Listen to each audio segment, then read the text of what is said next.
people, right? Things going. Right. First of all, right, few notes here, right, a few things to say, right, on top of the other night, right.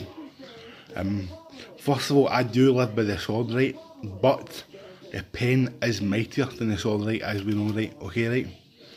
So, we start on money, right. You see, money is the root of all evil. See if you really think about money, right. Money is printed in paper, right, by governments, and paper is one of the least expensive products in the world, especially for the size of a bit of paper money is printed on, right. And it's only value because it is made by the government and the banks, right. Again, the Rothschilds, Illuminati control the banks, whatever you want, we'll get into that again, right. But money is worthless, man. Money is everything, but if you really look at it, money is printed in paper. How much is paper worth unless it's got a stamp for the government on it? Right? You know what I'm saying? It's fucking, it's crazy, man. It's crazy, right?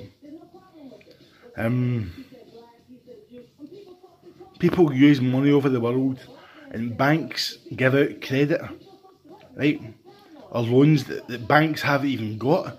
They make up the funds and expect you to pay it back out of the money you earn by working a job. You know what I'm saying? So it's mental, right? Then, right, okay, right, so black people, right, or people of the world, or Asian people, Chinese people, every race of the world, right? I mean, I know this is happening in the white race. I do love my, I love my white race. I love the white race, right? I do love the white race. I was about to try to stay and teach, right? But the fact is, right, see people all over the world, right, and people will not agree with me, right, but see, because of this situation, I look at a black person in the eyes and all I see is love, right. I look at a Muslim in the eyes, all I see is love. A Chinese person in the eyes, all I see is love, right. Indian person, Pakistani, all I see is love.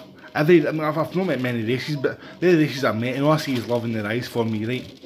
So if they have love for a white person, right, say a white person, I've got white skin, right, I mean, it's almost like the Mexicans, I mean, like, Mexicans aren't black or white, you know what I'm saying, it's, I mean, anyway, right, now I'm going to weed, I missed it weed the other day, we saw it weed, I'm going to repeat this again, right.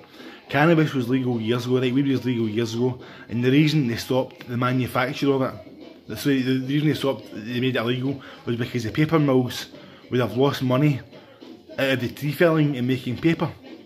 Because I don't know the statistics, but it's something like fucking 5 acres of trees, the same as 1 acre of weed plants can make it 5 acres of trees. But what else can you make out of trees apart from paper?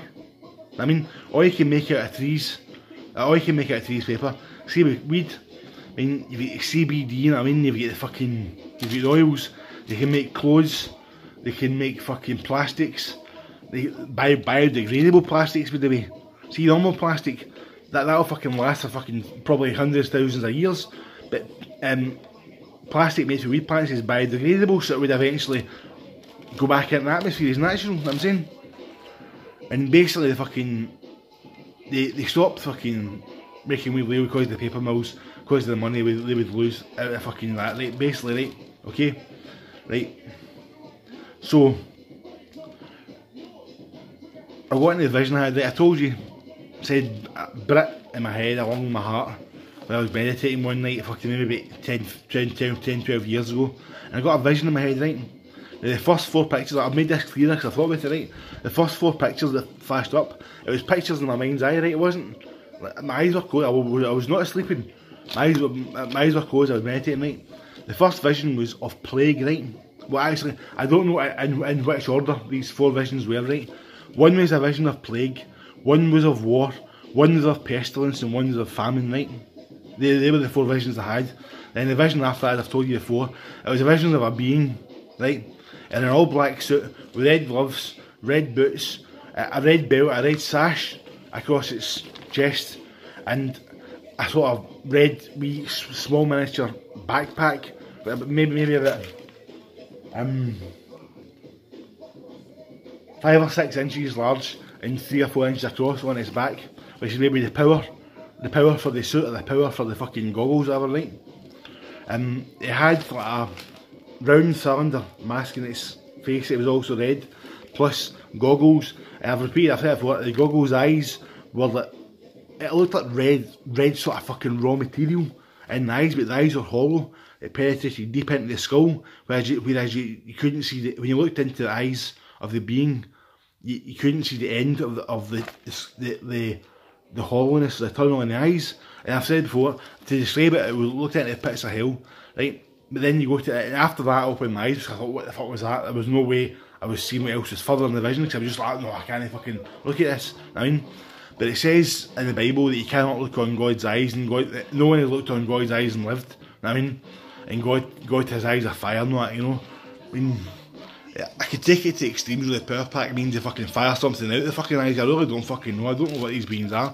I don't know if they're fucking natural fucking synthetic fucking beings, they're fucking robots or human or whatever. I really don't fucking know what I mean. You call me crazy, whatever. I had this fucking vision. And see, normally I pay no attention to it, but see, after the holy books and this whole situation, I'm thinking, what the fuck is this?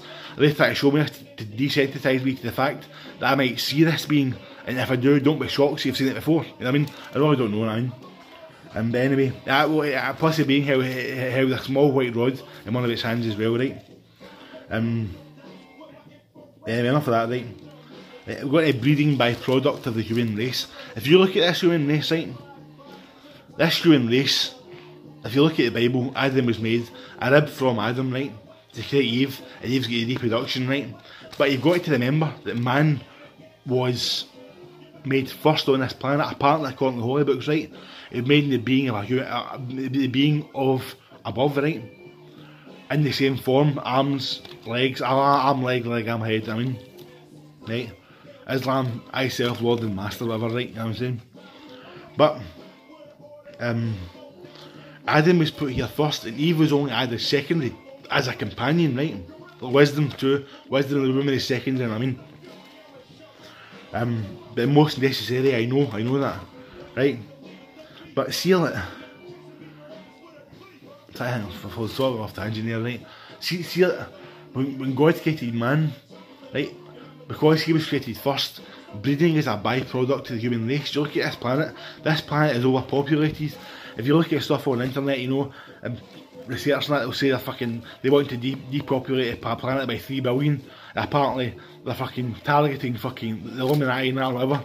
The superior races in their eyes, I mean, are fucking targeting, where would you expect? Fucking Africa. I mean, fucking places to fucking depopulate this fucking planet, I mean, the planet has fucking too many people on it.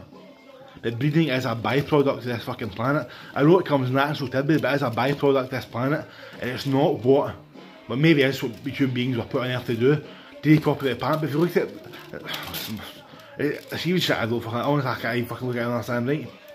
Right? But see it, right, first of all, again we'll start my skin loose for the camera, right? Look at it, right? What? I mean, I don't understand, right? You expecting me to ask something? I mean, maybe asking a leave the tree, you know, I know, right, okay, right? But apart from that, I mean, what have I to ask? That's what I don't understand, man. It's fucking laughable, man. It is, because people think, oh, that's the black race. Go and ask the black race something because you're white, but I'm saying the skin is nothing. It's, you know what I'm saying, it's pig fucking mentation, melanin in the fucking skin. So if I'm equal to you, if I am, what can I fucking possibly ask you about anything other than fucking go at, shh, come on. I mean, it's, you know what I'm saying, there's no question to ask. Honestly, there's no question to fucking ask. In my fucking eyes, there's no question to fucking ask. I can't see a fucking question. I can't. It's way beyond fucking skin colour. I mean, it's not like black or white because of human. I hope we see a light before it's fucking ruined. I mean, man, but I mean, like, nah, I would never say this word, right? Like, you ask yourself, you know, the word Nigger, or nigger, is the socially acceptable one. Niggr isn't, right, okay, right, I know that. A term of endearment amongst blacks, right, okay, right. But you ask, right, obviously, if I'm the same, would I use that word? Because no, right, I mean, all hip hop might be saying, you know, oh, come on, you my nigger, right? But at the end of the day, the way I see it is, I am your nigger, but you are not my nigger or nigger. Right, I say the word right there, okay? And why is because for the sheer fact, right? I mean, Rizza, you might think, no man, nigger, you know what I mean? You might think that, right? But no, because would I call Farrakhan that word? Would I be like, Farrakhan, you know what? Fucking not a chance in hell, man. Not a fucking chance in hell would I call Farrakhan that word, right? I mean, white people use the word as a term of endearment now as well, right? At the end of the day, it's acceptable. There's difference between the word nigger and the word nigger, right? I know that. And I hear people say it every day that, but at the end of the day, right, I mean, people are entitled to freedom of speech, right? I know that, me included, they're entitled to freedom of speech, but what I don't agree with the word is, see for example, right, I need to get this right, I've not got this written down, right, I've got this in my head, right, the fact that the so-called African American, right, the fucking African, I mean fucking hell man, was called nigger by their slave owners for 400 years, still in the world today, right? So, if they have been called the word nigger, right, and it's been put into nigger in hip hop, right, as a term of endearment, right, but the white race saying, well, if they can call themselves nigger, surely we can call ourselves nigger. But hold on a fucking second, right? This word was brought on as an insult and a judgment and a fucking what's the word for it? A judgment on the fucking black race. That word, I mean, they've defined the whole race by the use of that word nigger or nigger, right? So the white race think, okay, we can use the word nigger as a term of endearment, right? Whatever, you should do that. I mean, nobody can stop you from fucking doing that. I mean, maybe we all are fucking niggers or niggers at the end of the day, but the fact of it is, right, in my eyes, the way I see it, because I've been called it, the word fucking hurts. It does, man. I spoke to my psychiatrist years ago, and I said to them, right, they all call me nigger. And he just sat and looked at me, I fucking broke down and fucking, I was sobbing in tears. The word fucking hurts, it does, man. The word fucking hurts, it does, man. Right?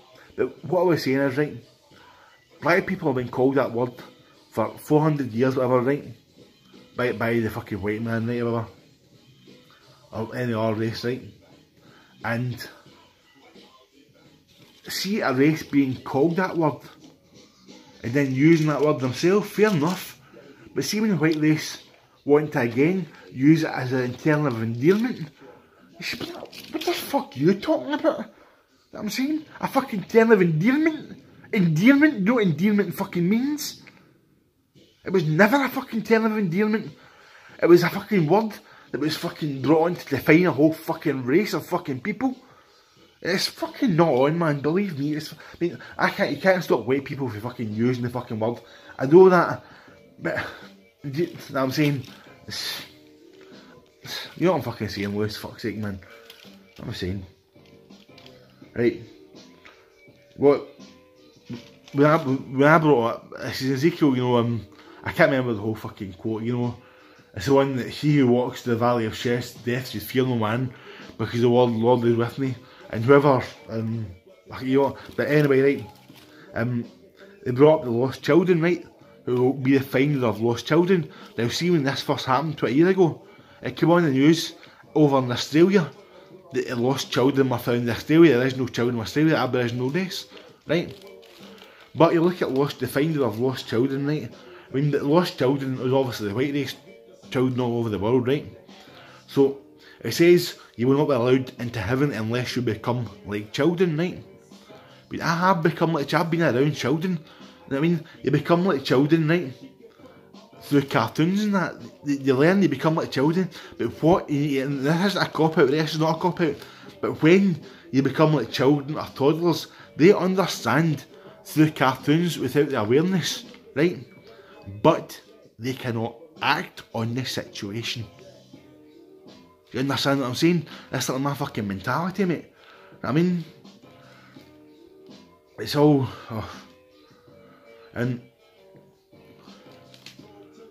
I'll leave that. I've got a wee fucking bit I wrote down earlier, a fucking few pages I jotted down, right? About fucking an hour ago, right? And just bear with it might take a while to read, right? But just listen, right? So what is love, right? Is love emotion? Or is the emotion you feel for a person actually love? The body is made up of electrical signals to the brain. So love, in the essence of love, is itself electrical pulses. When you fall in love with a person, could these electrical pulses that connect from the brain to brain? But then again, only if the person has mutual love for you. But could not the mutual love be attraction of the looks of a person at first? Could that be the first connection of love? I mean that in a way that if you don't find somebody attractive, that at first these electrical pulses aren't stimulated by the brain, yet when you love someone after getting to know them, even if you don't find them attractive, could that be when the heart comes into it? You form emotional bonds with people you know in life, then you love them through the heart the same way you form an emotional bond with God. Inside your heart, people can become obsessed with someone, but could that be the electrical signals in your brain telling you to find that person attractive? Is that what love is? Is that what love at first sight is? Your electrical system in the brain, the left and right hand sides, are different. The right side of the brain, when you see someone, imagines a future with them. Then the analytic thought comes in with the left side of the brain that makes you reason with yourself if you love that person or not. Then you have the fact where that person loves you back. But if that person uses the left side of your brain more, you reason with yourself more than or before imagining yourself with that person. The electrical pulses of instant attraction can lie to you because you know not that person's heart or soul. Then again, they do say that the first bite of food is taken with the eye, but remember that the food cannot to you taste the same way. That if you look at someone and say it's love at first sight, that when you get to know that person, you don't connect even though they may be beautiful to the eye.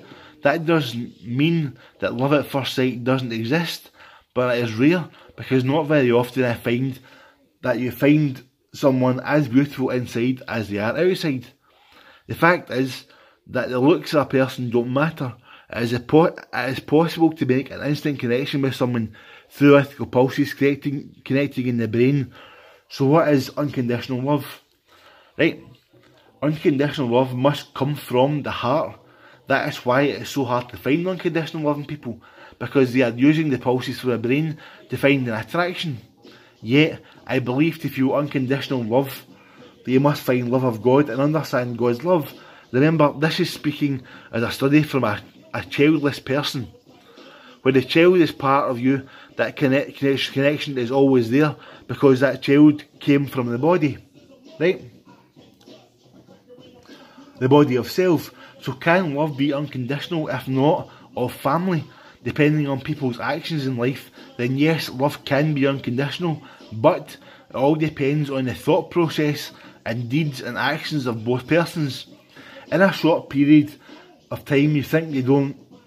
In a short period of time, I do feel we can form unconditional love. It's all about what you see that person and potential of what that person could be in life, regardless of the feelings of the other person. So you fall in love with someone and you think they don't love you back, then look deep inside and question the fact, is it easier to let go of love than it is to love someone other than family unconditionally? Bob Marley, right, said the truth is everyone is going to hurt you. You just need to find the one person worth suffering for. I believe unconditional love, being the same way we love God, is the hardest love of all. As you go through tough times in life, you may feel God has let you down. But if you keep the faith in God, it always turns out well and you continue loving God. That is my hope for unconditional love of a person. As long as we recognise that love within ourselves, it doesn't always matter how the other person feels about you. They can let you down time and time again, just like you feel God does sometimes, but if you keep your faith in not the person but the love you feel inside for that person, then that love, like the love of God, can last forever. Unconditional love is not about wanting sex with them or even being in a relationship with them. It is wanting the best for that person no matter where life takes them. Ideally, in unconditional love, you would want to be with that person and start a family. But again, as impulses in the brain, that person could be thinking, feeling, or using either or different sides of the brain to love. First, unconditional love is hard to find and sustain outside of close family. But it is definitely possible. Remember, it is the same as the love of God. When feeling unconditional love, the first foremost thing you want for them is to be happy. The person being in your life, regardless of sexual relations, is also important, but unconditional love is very rare between two people that aren't family. It can hurt and does times that person leave your life, but for example, that person was to leave your life and settle down with someone else. If love is unconditional, you must be happy for them. Jealousy can come to unconditional love, but jealousy is not a condition, but it's not a condition but an emotion. Conditional love is, you must stay with me, you must not look at other men and women, etc, etc. But in unconditional love, you must fight these emotions of ruling someone's life. If you rule your partner's life, that isn't unconditional love. The feeling of love can be mutual but is not unconditional, which conditions there is a reason people say he or she is pulling with your heartstrings, because we have tendons that surround our heart, right? And under severe stress and heartache, these tendons or strings can snap. So is it possible to die of a broken heart? I don't think physically, but I do reckon emotionally, yes, to my conclusion. It is what we must love each other with the same love that you love your God with. If not, it might be impossible to find a true unconditional love. Right, hold on, I'm not finished yet.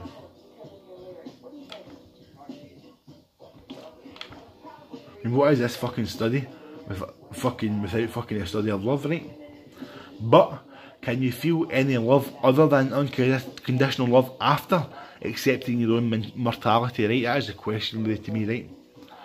When you accept your own mortality, you make peace with the fact that the future no longer exists, and any hopes you have for love other than the love of God no longer exists. So if the love of God is the unconditional love we talk about, then maybe so that could be possible. Could possibly be that someone accepts their own mortality is almost impossible to fall in love at first sight or make instant connection with someone. Could accepting your own mortality dull or switch off these electrical impulses in the brain and make you feel love in the brain and make you feel love? Therefore, the only love you have left is the love of God in your heart. That is possibly when we keep looking to find unconditional love of God in other people. So to find unconditional love that is mutual, we must look for it in people who have first found God inside themselves. It is hard holding unconditional love for a person that maybe not love you back in the same way or any way, but we must remember that love of God is present in other people as unconditional love. Human beings may die. We all do die someday, but unconditional love in its purest form never dies. This is the love people wish for, and die for, and will kill for.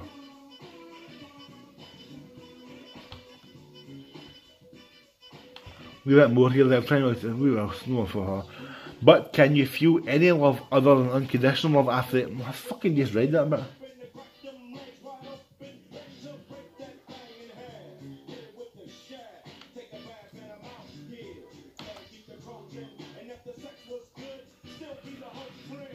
fucking lost that fucking bit and it's on my fucking phone. I've noted doing fucking no joy. Hold on, we're back in a minute there, right? Hold on, man.